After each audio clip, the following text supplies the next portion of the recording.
Terima kasih Anda masih menyaksikan Apa Kabar Indonesia Pagi, dan sebelum kita melanjutkan bagaimana perbincangan warga Indonesia yang kemudian merasa geram dengan vonis 6,5 tahun untuk Harvey Moise, kami akan ajak Anda untuk menuju ke Gelora Bung Karno. Sudah ada reporter kami Margareta Novita yang akan mencoba meminta tanggapan masyarakat terkait vonis Harvey Moise. Silakan Margareta.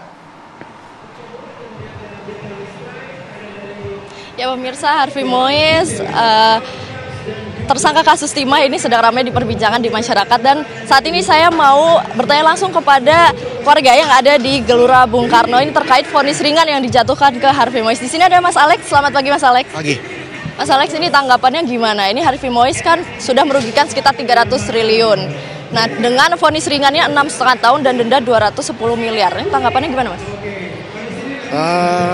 Menurut saya ini nggak make sense ya. Kalau misalnya cuman hanya sekedar uang bisa membebaskan orang, itu sangat mudah banget untuk menjadi koruptor gitu. Tapi jadi menurut saya ini nggak make sense sama sekali gitu. Kabarnya nih Mas, ini vonis ringan ini juga karena sikap dia, attitude dia yang sopan, kemudian juga ada tanggungan keluarga anak kecil. Nah, ini dari tanggapan Mas Alex sendiri gimana nih? Menurut saya ini kurang kompeten ya. Dari segi hukum harusnya jangan tumpul begini gitu. Lebih baik untuk masalah personal itu tidak disandingkan dengan apa yang udah dia perbuat gitu loh. Harusnya ya apa yang dia perbuat dia harus menerima resikonya. Mas, ini akan berpotensi menjadi citra buruk nggak sih Mas di pemerintahan Prabowo, Presiden Prabowo, jika hukumnya ini tetap berlaku dengan vonis ringan ini? Berlaku pasti bakal berdampak buruk ya untuk masalah seperti ini gitu loh. Apalagi kita tahu gitu Indonesia lagi kurang baik-baik saja gitu loh.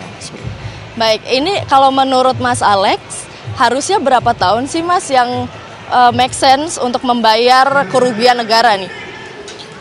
Kalau boleh jujur untuk berapa tahunnya saya nggak bisa memastikan. Tapi yang jelas lebih baik seorang koruptor itu dirampas segala macamnya. Alex, terima kasih banyak atas waktunya. Selamat kembali melanjutkan olahraga di Minggu pagi ini. Terima kasih Mas. Pemirsa, kita lanjut ke masyarakat atau warga lain yang ada di Gelora Bung Karno. Di sini ada Mas Hadian. Selamat pagi Mas Hadian. Pagi. Mas, ini kan Mas tahu ya, Harvey Moise ini sedang ramai diperbincangkan. Nah, menurut Mas ini vonis ringan yang diberikan ini seperti apa? Vonis teringan.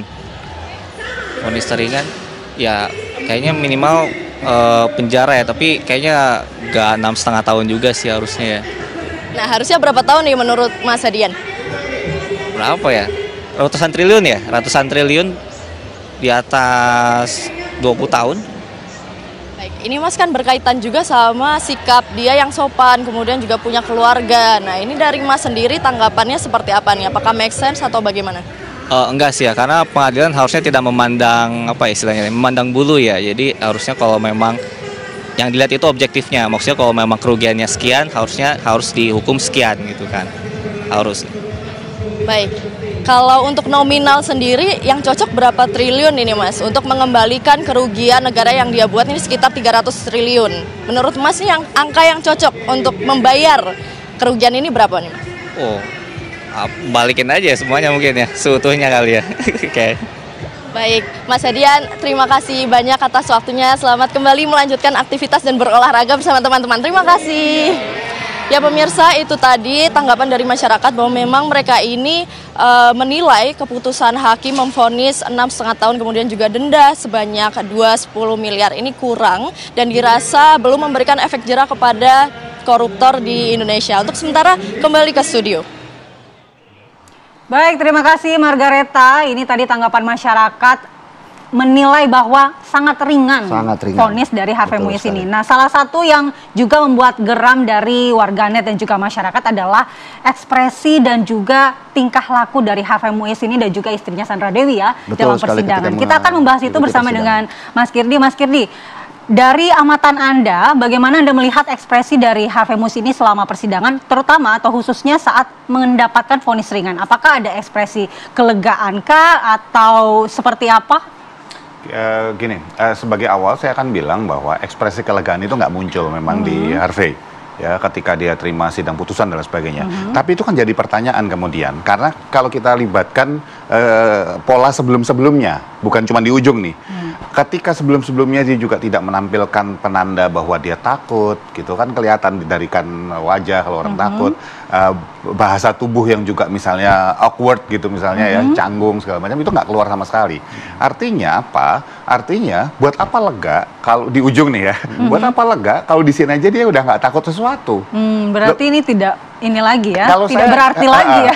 Kalau saya nggak menghadapi sesuatu yang saya takuti dari awal, ya begitu putusan keluar saya nggak perlu lega atau gimana-gimana. Berarti bisa dibilang Harvey Moise sudah mengetahui akan ke arah mana hukum yang sedang dia jalani?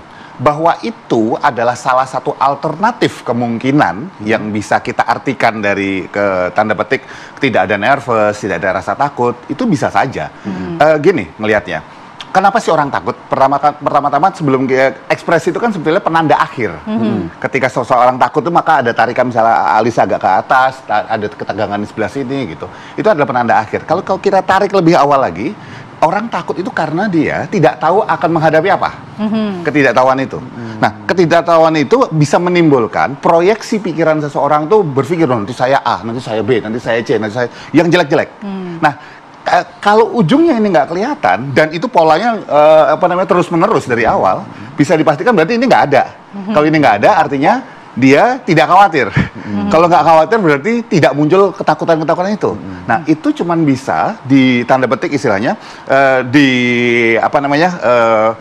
dihilangkan dengan dia itu kira-kira sudah paham alurnya nih kayaknya ke arah sini nih.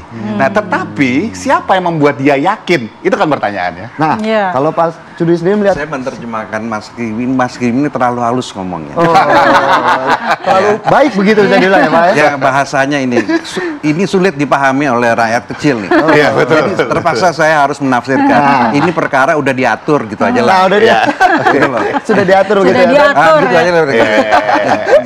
Gitu ya. Jadi begini. Kan tadi saya katakan bahwa ini kan kejahatan kemanusiaan, ya kan. Nah, secara teknis itu nanti, ya kan, bisa saja ini kalau memang udah kita bilang udah diatur, dia tahun depan keluar. Kalau ini inkrah ya, karena sekarang koruptor itu boleh dapat remisi, grasi dan lain-lain. 2/3 dari hukumannya dia boleh lakukan percobaan ini, ya kan. Kalau betul tahun depan tahun 2026 dia udah keluar, waduh udah ini bener, udah kemanusiaan yang saya kira gini. Saya kira kita berharap ya nanti ini banding, ya kan. Hakim tingginya ini udah maksimalin aja 20 tahun, ya kan. Ya, jadi kalau misalnya pakai teorinya Pak Artijo, dia bilang kalau koruptor, saya nggak baca tuh perkaranya. Dia bilang, saya nggak perlu detail gini. Saya cuma nih, dilihat ke ini 20 tahun. Jadi di dalam sejarah korupsi ini yang terbesar 300 triliun. Mana ada perkara yang merugikan keuangan negara 300 triliun? Mana ada? Kok dihukum 6 tahun? Ini kan bisa jadi acuan nanti. Ya kan, putusan hakim juga di dalam memutus itu dia mempertimbangkan dengan perkara-perkara yang hampir sama, yang sejenis kayak itu. Dia kan bisa jadi acuan ini. Ya katakan jurisprudensi itu kan paling tidak acuan gitu loh. Dan gitu. Nah, makanya saya kira seperti Pak Artijo yang dia bilang di mana-mana, kalau ada perkara korupsi saya nggak lihat itu perkara berkasnya, udah saya hukumin aja, dia bilang gitu. Saya kira juga ini harus ada ekstrim yang kayak begini. Kalau nggak masyarakat akan niru, dibilang ada gerakan jadi koruptor. Jadi orang mau jadi pegawai negeri, orang mau jadi aparat hukum, tujuannya bukan mau menegakkan hukum, mau korupsi gitu loh. Iya kan? Ini kalau udah sampai kayak begini. Saya ini tadi di luar ini sudah bilang, saya ini udah generasinya nggak akan menikmatin gitu. Yang akan merasakan ini bukan anak. Anak mungkin deket-deket sama saya. Ini cucu kita, ini kayak gimana nanti? Beban moral yang akan ditanggung kalau oleh kayak cucu begini kita nih, ya kan? Kalau prinsipnya, kalau bisa kita korupsi, kenapa kita jujur gitu loh? Kenapa harus kerja keras? Bisa dibilang kan begitu. Ini kalau bisa cepat lewat bapak, ngapain lewat sekolah gitu loh? Nah, Pak Kurit, seperti yang ditanggapi oleh masyarakat tadi, ini juga bisa menimbulkan presiden hukum terhadap penegakan hukum di Indonesia. Nanti kita akan bahas itu lagi, tapi kita harus jeda terlebih dahulu. Usai jeda, kita akan lanjutkan perbincangan.